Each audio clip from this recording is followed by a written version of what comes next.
ئەمە لەسەر بێ مشارە هەندێکی ڕاوستین کارڤدان هێشتا بەردەوامن کارڤدانên بویێرە پاریس یا ڕۆژە هەینیک و سێ کورد canê xwe ji dezan sê jî birîndar bûn îro jî revenda Kurdî şêwekî berfireh daketibûn ser cade û kolanên Parîsê dijî ew bûyera ku li Parîsê çêbûy lê xweşbextane ya îro xwepêşandana îro a revenda Kurdî tund û tîjî lê durust nebûn yani hindekî hêmna nebû ya weke berî du rojan nebû îtir xirabkarî di nava cadeyên Parîsê ra durust kirbûn. Digel berêz Abdulbasit hemû siyasetvan li bajêrê Dortmund yê Almanyayê wî gotûbêj bikin berêz Abdulbasit ê var baş tu bi xêratî ji bo Kurdistan 24 destpêkev şêweyekî giştî nirxandin û şiroveya te çi ye li ser vê bûyera li Parîs çêbûyî?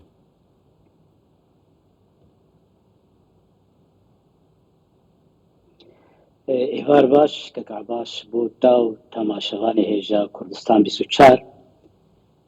بڕاستی ئەو بویێرە لە پاریسێ چێبوو gelek cara li Ewropayê ev zihniyeta ku îro li hemberî biyaniya gelek cara rûdaya yani ne bes li Parîsê gelek welatê dîtir ji ber ev li hemû dinyayê jî dema ku miletek çê milet welatê dîtir hinekî çavreşî dilxemî li ser wî miletê dî heye ji ber ku kesin hene ne hemû kes bi awayê fereh dimeyzênê lê birastî tiştê ku îro bû şexseka kesekî nexweş e wek çawa polîsê Fransî diyar kir بكينك سر بيانية ليرو كرد بون قدرا ذكرشيا هاني لي تشتيقو إلو رودا وميدان بايتخت باريسي براستي وك كريار وك تخريب وك تندو ترجيا وشيبوي قال لك زرار وصورات وينايا دوزا قال لي كرد لبا أوروبا ولبا كسين دوسي كردا رشكر جبر بيكي دماغو أف كريار تنكرين براستي نشانك داخل كي انه كرد هوفن كرد نئي اشتي ديمقراطينا نئي جو كارن ديالوج ودانوستاندني بكنج بو ما في خواج بربيك جي خدمتا دجمني كردا جي سود دگرن وكاربن تكليه خوان واولاتا دوزا كردي پشتوانه كنو فرنسا جي يك جوالاتن گلكي گرنگا ايرو پشتوانيا دوزا كردي لهر چار پارچه كردستاني وفرنسا خودي رولكا لأف كريار براسي جهه شرمزاریه که جهه نخوشیه که گوگل کرد یک شاندن میدانه که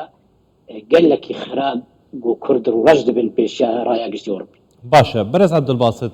ارشکار ده اعترافین خواهین پولیسان بلاف کرینه ده بیجه ما بس تاوی نکرد و بحثی کردان ناکتن ده بیجه از پوشمانم کن من هش يعني خلقي ودري بياني نكشتيا كواتا افتنديا رافندا كردي لپاریس نشان دای لهمبر پلیس فرانسی خرابکاریا دناوا جاده و کولان پاریس دا یعنی دیمنک یا بشن باندوری لسر پیگه کردان روندا کردان درست ناکاتن ده فرانسای دا تایبت ل اوروپای بگشتی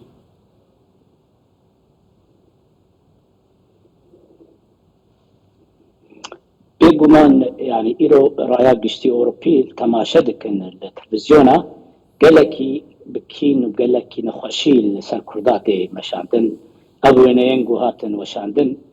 بيقومان يعني أو كساوك مقوت كساكي بسيكولوجية بلكي حتى داوي قالك خلق ألمانو أوروبي وفرنسي جي قالك جارة خلق هبدو دكوجيت بيواري قو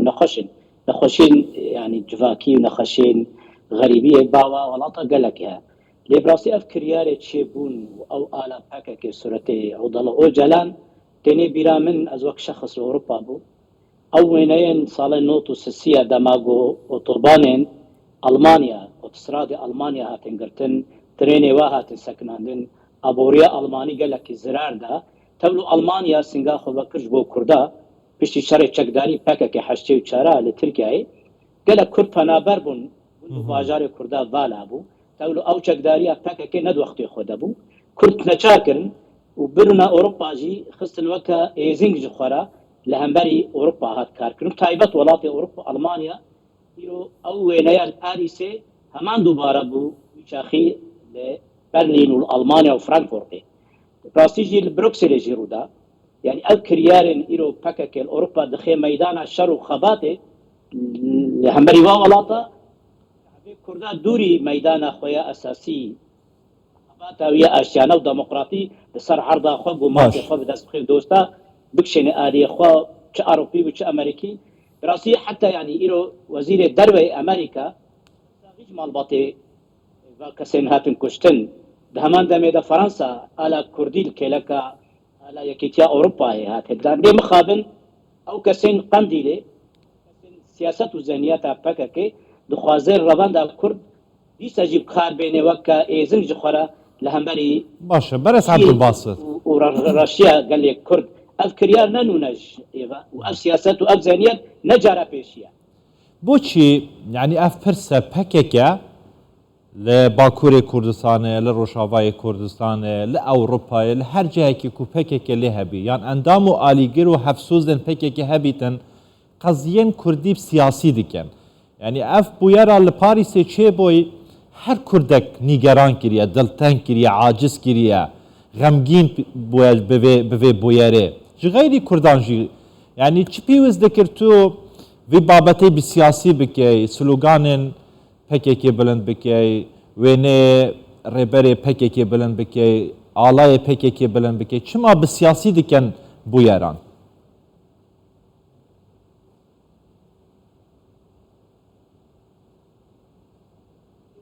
go inû pekekê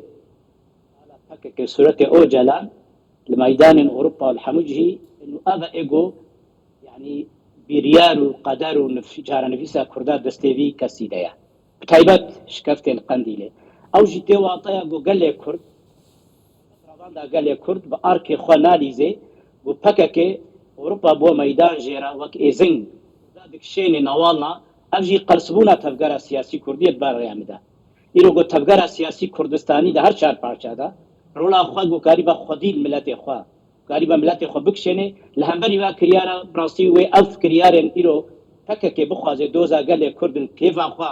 bi awakî terorî bi awakî hovana bi awakî tund û tirojî sûretê Kurda xira bike rastî evana got inû tevgera siyasîya gelê Kurdistanê her çar parça got îro tê xwestin li hemberî Îranê piştevaniya Kurda Îranê got Fransa akterekî mezin li hemberî piştevaniya Kurda û Îraniya tevekê pişta Kurdistanê kiriye yekem cara serokê Kurdistan Fransa got tarîxa dinyayê de got serdana herêma Kurdistanê paytexta Kurdistanê hewlêr dike îro Fransa welatekî dostê herî nêzik ji bo Kurda dixwazin Fransa mijûlî nakokiyên hindurî bikin got gelek jwana partiyên realîst radîkalî çap û yan jî rast dixwazin hinekî nakokiyên xwe yê siyasî kesên pekekê dibin alav di xizmeta va kes û ecendatên dervî got doza gelê Kurd dixwazin lê pekekê weke bundûqiyekê weke edatekê weke alavekê her kes wê bikartên îro ev kiryarên li Parîsê çê bi heman demê ciwanên şoreşker li hemberî gelê Kurd Rojava de bikar li hemberî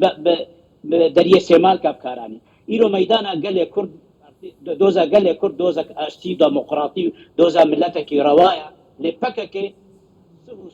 4 sala 5 sala her sala pekekê tem û tim Kurd dikişênê newalê doza gelê Kurd teror û dixwazin Kurda doza gelê Kurd di xizmeta dijminê Kurda باشە بەرز عەبدولباست ئەوە li Parîsê Roday û ew tundiyên li beramber polîsan durust bûn di medyaya Kurdî de û di medyaya cîhanê de jî weke revenda Kurdî tênaskirin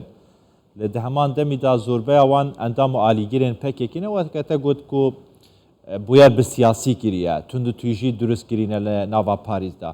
revenda Kurdî revenda durust li Ewropayê li Parîsê yani çi biketin bo vê yekê ku dengê xwe yê nerim bigehînîte hikûmeta Parîsê bigehîte hikûmeta Fransayê ku ewa hatiye kirin tebîr niye ji Kurdan ji revenda Kurdan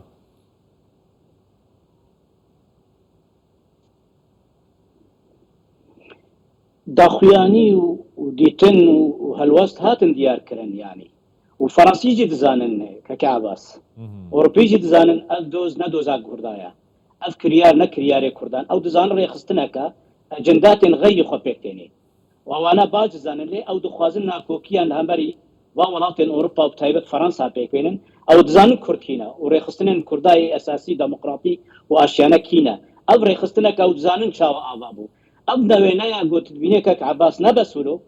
دما نوتنا عبد الله وجلان هاد قرتن لبرليني سفارتا قنصلخانيه بوتشافتا اسرائيل يكرن ويشاخي سي كرد هاتن كشتن ويشاخي نتنياهو هالوزدان يعني دخوازن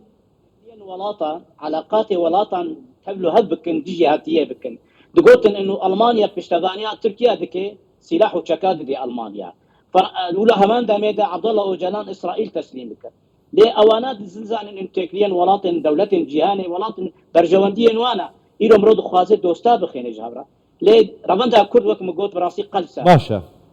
قال لي كرد هر چهار پارچه كردستاني باش خورتا لي مخابن دواري ريخستني دا لوبيا كردي لوبيا كقلسه نكاري لهبري با كريارن فكك جو كاربن خديل دوزا قال لي كرد روندا كرد كه وكاربن وكاربن باشا برس عبد الباسط كردستاني دا تايبت الپارچه كردستان سوريا ايدا او برس عبد الباسط وكاربن اديكاري بك روندا كرد باواكي خورتانا براسي ادبیات وادا کی بو افتشا تمام برس عبد الباسط پرسا داوی اگر کورتی برسوا من بده بنارین اتا فرانسا جی یعنی کمتر حق نیه در حق بویره دا اف چند روشن اف سه روشن در باز وینه لسر بویره دست پی که دگوت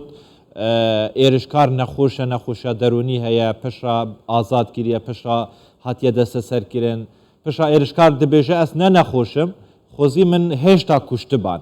يعني كواتا فرنسا جي دا سالاداريا فرنسا جي دوي بويري دا دوي در حقي دا كم ترخمين نيا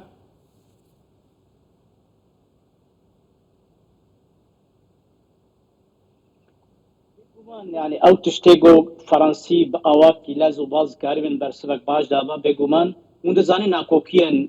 دا سلادارية فرنسا دا قال لك جوانان نخورتن وك هذا فكرن وك شاول المانيا ايرو هولدانك قال لك مازنها بول المانيا او ذهنيتها راسست ذهنيتها يميني خرط دندري المانيا دجي خرط وده حكمداريه ده ليه دبينه قال لك جارا دندري حكمداريه ده قال لك جارا ناكوكي هنا لام كرد جانب انه ميدانا دوستانيه كرد وولاط اوروبا بكشين كلكا حتى ولو شاستيه كولو شوي لمرو كارب شوايه كي ديمقراطي باواكي لكولينا بهبره روبرو بهبره باخوي ودانو ساندني بكي